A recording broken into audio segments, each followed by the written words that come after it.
Assalamu alaikum everyone, this is Fahad and you're watching your own favorite YouTube channel Speak English with Fahad. आज वैसे 2 दिसंबर है लेकिन from today I am going to start like daily important current affairs for CSS PMS students या जितने भी student हैं जो करंट अफेयर्स के हवाले से हैं MCQs के हवाले से चीज़ें याद करना चाहते हैं तो इंशाल्लाह it will be elaborated in details day like एक दिन पहले का जो होगा उसको मैं साथ साथ अपलोड करता जाऊँगा और चीज़ें हाईलाइट करके मैं आपको समझाता जाऊँगा. आई हैव प्लान के 10 टू मैक्सिमम लाइक 7 to 10 जो है ना हम लोग डेली बेसिस पे क्या करेंगे. अच्छा, पहली जो आज का है हमारा करंट अफेयर्स के हवाले से कि पाकिस्तान चाइना आर्मीज़ जो है उन्होंने एक MOU साइन किया है ताकि वो इन्हेंस कर सकें, बढ़ा सकें डिफेंस कॉरपोरेशन की बात है. अब इसमें chief minister of national defence general जो हैं, अब ये देखें जी यहाँ पे जो चीफ़ मिनिस्टर हैं उनका नाम आप देख लीजिए क्या है जी, वी फेंगी है. और इन्होंने नवंबर ये किसको मिले हैं जी, ये मिले हैं हमारे चीफ़ ऑफ आर्मी स्टाफ कौन जी, जनरल कमर जावेद बाजवा साहब से. ठीक है, यहाँ तक देख इसको यहाँ तक कर लें. और इनकी मीटिंग हुई है जी 30 नवंबर को जनरल हेडक्वार्टर में, जनरल हेडक्वार्टर रावलपिंडी में ये मीटिंग हुई जी. इस मीटिंग के दौरान इन्होंने क्या चीज़ डिस्कस की है जी, इन्होंने मैटर्स ऑफ म्यूचुअल इंटरेस्ट जहाँ पे इन दोनों की इंटरेस्ट जो हैं उसको डिस्कस किया, ख़ित्ते की सिक्योरिटी के हवाले से बातचीत की और उसके बाद जो हमारी बायलेटरल यानी ये जो दो तरफा डिफेंस कोलैबोरेशन है उसको डिस्कस किया गया. और एक स्टेटमेंट में ये बात की गई है जिसे इशू किया है इंटर सर्विसेज पब्लिक रिलेशन यानी ISPR के डायरेक्टोरेट से. ठीक है. The visiting dignity acknowledged and appreciated Pakistan आर्मीज sincere efforts for regional piece and provision of secure environment for CPEC projects. ये जो डिग्निटी है एक्नॉलेजमेंट यानी कि ये जो हमारा एक बहुत अच्छा विज़िट रहा, इसमें पाकिस्तान जो है इसको अप्रिशिएट किया गया पाकिस्तान आर्मी ने और इस एफ़र्ट को कि ये रीजनल पीस के लिए हमने किया. ठीक है. और इसके हवाले से हमने एक सिक्योर इन्वायरमेंट भी जो है वो CPEC के हवाले से सामने लाए हैं. अब CPEC आपको पता है चाइना पाकिस्तान इकोनॉमिक कॉरिडोर जो स्टार्ट हुआ जा रहा है. सो इससे जो नेक्स्ट है जी, Pakistan attends SCO meeting hosted by India. Pakistan ने जो है एक मीटिंग अटेंड की जिसको इंडिया ने होस्ट किया. Parliamentary secretary for foreign affairs कौन है जी हमारे, पहले तो आप ये देख लें कि हमारे पार्लियामेंट्री सेक्रेटरी जो हैं फॉरेन अफेयर्स के वो कौन है जी, ये अंदलीब अब्बास हैं. ठीक है. और इन्होंने पाकिस्तान को रिप्रेजेंट किया और ये 19th मीटिंग थी, 19वीं मीटिंग थी of the council of heads government of Shanghai corporation organisation, ये SCOCHG. और इसको होस्ट किसने किया जी, इंडिया ने किया. और ये वीडियो कॉन्फ्रेंस के ज़रिए हुई और ये कब हुआ जी, ये 30 नवंबर 2020 को हुआ. India assumed the chair of SCO council of heads of government on November 2 last year. पिछले साल ये कब हुआ था जी, लास्ट ईयर 2 नवंबर को हुआ as per routine rotation from Uzbekistan. और पहले ये उज़्बेकिस्तान कर रहा था. ठीक है. जो इसके प्रीवियस था यानी previous year, and completed its year long tenure by hosting the first time a summit level meeting since it gained full membership of the organization in 2017.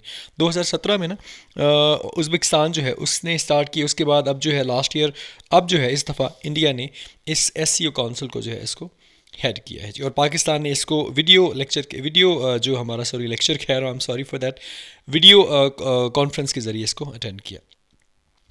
Next, Pakistan के हवाले से PTI Khalid elected chief minister of GB. Gilgit Baltistan में जो है PTI के खालिद साहब जो है वो मिनिस्टर हो गए. अब देखें जी, Gilgit Baltistan assembly on November 30 elected Khalid Khurshid Khan. अब इनका नाम एक तो आप हाईलाइट कर लें जी. और ये कब हुआ जी, नवंबर सॉरी ये हाईलाइट नहीं हो रहा, मैं इसको कर देता हूँ. ये November 30 को जो है हमारे खालिद खुर्शीद ख़ान जो PTI से बिलोंग करते हैं, तहरीक इंसाफ से, ये मिनिस्टर हैं पाकिस्तान के पीपल्स पार्टी के.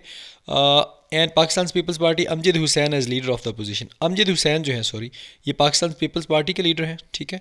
ये वहाँ पे अपोजिशन लीडर के तौर पे सामने आए हैं, जबकि खालिद खुर्शीद ख़ान साहब जो हैं वो एज अ मिनिस्टर आए हैं गिलगित बल्तिस्तान के. अच्छा, उसके बाद speaker Amjad Hussain Zaidi chair the assembly session. Speaker वहाँ पे देख लें आप कौन है जी, अमजद हुसैन जैदी साहब हैं, जिन्होंने क्या किया, जिन्होंने इस असम्बली सेशन को चेयर किया. Hall to elect chief minister, जो इसलिए हुआ ताकि chief minister of Gilgit Baltistan जो है उनको इलेक्ट किया जाए. Mister Khan who was fielded by the PTA Majlis Wahdat Muslimeen alliance. Mister Khan जो कि पीटीआई की मजलिस वहदत मुस्लिमीन के इत्तेहादी हैं। And mister Hussain who was a candidate of the opposition parties, और मिस्टर हुसैन जो हैं वो opposition parties JUIF, Pakistan people's party और PMLN के हैं, और उन्होंने 22 और 9 वोट्स जो हैं रिस्पेक्टिवली लिए। अब मिस्टर खान जो हैं ये पीटीआई से हैं, और ये कौन है जी, ये पीटीआई मजलिस वहदत और मुस्लिमीन अलायंस से हैं। जबकि जो दूसरे हमारे पास है मिस्टर हुसैन जो है, ये हमारे पास कैंडिडेट हैं जी अपोजिशन के, और ये इनके PML यहाँ तक ये हैं जी। ये अपोजिशन कैंडिडेट जिस पार्टीज़ में JUIF, पीपल्स पार्टी और उसके बाद PMLN है, इन्होंने 22 और 9 वोट्स जो हैं लिए, यानी 22 वोट जो हैं वो लिए मिस्टर खान ने, और इस तरह 9 वोट्स जो हैं मिस्टर हुसैन ने लिए। थर्ड नंबर पे जाएं तो पेंडेमिक के हवाले से है कि pandemic pushes AIDS response further off track. United Nation ने कहा है कि ये जो पेंडेमिक है कोविड-19 है, इसने एड्स जो है इसको और पीछे धकेल दिया है। अच्छा, एज कोविड-19 पुशेस द एक्वायर्ड, अब एड्स है क्या जी, एक्वायर्ड इम्यूनो डेफिशिएंसी सिंड्रोम जो है, ठीक है, इसको इसके रिस्पांस में इसको और ऑफ ट्रैक कर दिया है, पीछे हटा दिया है। And the 2020 targets are missed, और 2020 के जो टारगेट्स थे ना कि हमने इसको कर्ब करना है एड्स को, उसको ख़त्म कर दिया है। यूनाइटेड नेशन जो है is urging countries to learn from the lessons of under investing in health and step up global action to end the deadly disease and other pandemics.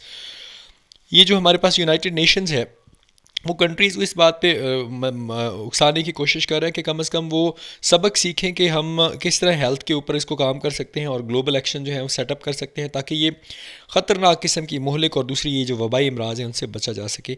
इस साल की अगर बात करें तो United nation has selected global solidarity share responsibility को के तौर पे इन्होंने एक थीम जो है वो उन्होंने सेट किया, और as a theme of world AIDS day being observed in December 1, 2020, ये December 1 को जो है ये एड्स डे जो है इसको ऑब्जर्व किया गया है। नेक्स्ट अगर इसी बात में देखें तो 5 years after a global commitment to fast track the HIV response and end AIDS by 2030 the world is off track. हमारे पास 2030 तक जो है ना प्लान था कि हम एड्स को जो है ख़त्म कर देंगे, लेकिन अब इसकी वजह से हम लोग क्या है जी, हम लोग ऑफ ट्रैक हो गए। किसकी वजह से जी, पेंडेमिक की वजह से। नेक्स्ट हमारा जी KP गवर्नमेंट जो है उसने पब्लिक हेल्थ इमरजेंसी जो है उसको एक्सटेंड कर दिया है, बढ़ा दिया है, ताकि वो कोविड-19 जो सिचुएशन है उसको देख सकें। Khyber Pakhtunkhwa has extended public health emergency for 4 more months। अब ये 4 और महीनों के लिए जो है इसको बढ़ा दिया गया है, ताकि टू इंश्योर इस बात की यकीन दहानी की जा सके कि rapid procurement of medical equipment जो है और सख्त किस्म की जो इम्प्लीमेंटेशन है of the standard operating procedure जो है SOPs जिसको हम कहते हैं for prevention of covid in the province, ताकि प्रोविंस को जो है इससे बचाया जा सके। 4 महीनों के लिए उन्होंने जो है इसको और एक्सटेंड कर दिया है। The extension of the emergency which was first enforced in February, ये सबसे पहले तो फेब में लगी थी वो जब पेंडेमिक स्टार्ट हुआ, is meant to ensure prompt procurement of personal protective equipment. यानी एक तो है कि हम प्रोक्योर कर सकें पर्सनल प्रोटेक्टिव इक्विपमेंट को, और अलॉन्ग विद मेडिसिन को फॉर इफेक्टिव मैनेजमेंट ऑफ कोविड-19, ताकि हम कोविड-19 से बेहतर तरीके से जो है इसका कोई हल ढूंढ सकें। नंबर 6 पे जी world's longest elephant from Pakistan lands in Cambodia greeted by Cher. Cher basically एक सिंगर का नाम है। कंबोडिया का एक एलिफेंट था जिन्हें वर्ल्ड्स लॉन्गेस्ट के नाम से जाना गया। ये कंबोडिया में नवंबर 2020 से पाकिस्तान में आया जी, पाकिस्तान में, और receiving a warm welcome from American superstar Cher who will accompany him to sanctuary housing potential mates, जहाँ पे उन्होंने जानवरों के हवाले से बनाया है वहाँ पे इनको लेके जाएंगे, और ये नवंबर 2020 की बात है। इस एलिफेंट का नेम क्या है, कावान नाम रखा गया था जी। The case of Kaavan an overweight 36-year-old bull elephant है spark global approach from animal rights group who petition for his move from an Islamabad accused of substance care and condition. 36 साल ये एक मेल एलिफेंट है, और जिसने बहुत ज़्यादा इंटरनेशनली तौर पे जो है इसके हवाले से जो एनिमल राइट्स ग्रुप है उन्होंने आवाज़ उठाई, और इस पिटिशन एक दायर की गई थी कि इस्लामाबाद का जो ज़ू है उस पर इल्ज़ाम लगाया गया था कि इसकी जो केयर है और उसकी जो कंडीशन को प्रॉपरली लेके नहीं जाया गया। His cause was boosted by spiritual social media campaign by Cher. ये जो स्पिरिचुअल सोशल मीडिया एक कैंपेन चली थी, और चेयर जो है ये एक सिंगर का नाम है जिसने इसको बूस्ट किया, उठाया, who travel to Pakistan to see him off, जो उसे पाकिस्तान से ले जाने के लिए उसने यहाँ पे ट्रेवल किया।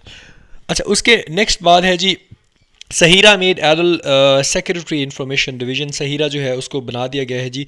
ये सहीरा शाहिद हैं, BS-21 ऑफिसर हैं, envelope information group of additional secretary information and broadcasting division, इनको बना दिया गया है। इनका नाम आप देख लें जी, सहीरा शाहिद। ये एक BS-21 ऑफिसर हैं और इनको जो है information group as additional secretary information and broadcasting division जो है वो बना दिया गया है। अच्छा, एस्टैब्लिशमेंट डिवीजन हैज़ इशूड, और एस्टैब्लिशमेंट की डिवीजन जो है उन्होंने इसके इस हवाले से नोटिफिकेशन भी जारी कर दिया है। नंबर 8 पे है जी, नोटेड कॉलमनिस्ट, बड़ा मशहूर कॉलमनिस्ट अब्दुल कदीर हसन, उनका इंतकाल हुआ है। Known columnist Abdul Qadeer Hassan passed away here on November, और नवंबर 30 को उनका इंतकाल हुआ और उनकी एज जो है उस वक्त 89 ईयर्स थी। Mister Hassan belong to a village, एक विलेज से थे, इन द साल्ट रेंज का एक इलाका है, वहाँ से इनका ताल्लुक था विलेज से।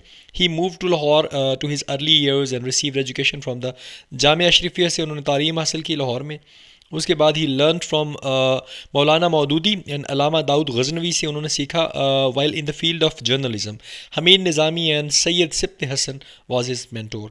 ये सैयद सिब्त हसन और निज़ाम, ये है हमीद निज़ामी जो हैं, जर्नलिज़म में उनके टीचर रहे, जबकि बाकी जो थे उनके पास मौलाना मदूदी साहब और अलामा दाऊद गजनवी से उन्होंने सीखा। अच्छा, उसके बाद है जी सज्जल अली जो है, इंटरनेशनल आइकॉन अवार्ड एट डाइफा उन्होंने विन किया है। पाकिस्तान की मशहूर एक्ट्रेस हैं जी सज्जल अली, और इन्होंने अचीव किया है जी landmark as she have been awarded for her contribution to film and television by the distinctive international art festival awards. ये देख लें जी, यहाँ पे एक हमारे पास एब्रीविएटेड वर्ड आया है, एब्रीविएशन जो है ये है distinctive international Arab festival awards, और यहाँ पे इन्होंने एक अवार्ड जीता है, which is held annually in Dubai, सालाना तौर पे दुबई में ये वाक़या होता है। Honours distinguished international and Arab figures for their annual achievements and contribution toward communities and societies betterment के लिए होता है। While receiving the award Sajal Aly wife of Ahad Raza Mir, ये देख लें जी, ये इनके हस्बैंड का नाम है Ahad Raza Mir, thanked her fans, शुक्रिया अदा किया कहते हुए, I really want to thank to all of my fans for believing in me, thank you दाइफा, कि मैं बहुत शुक्रगुजार हूँ अपने फैंस का, और मैं शुक्रगुजार हूँ अपनी दाइफा की भी।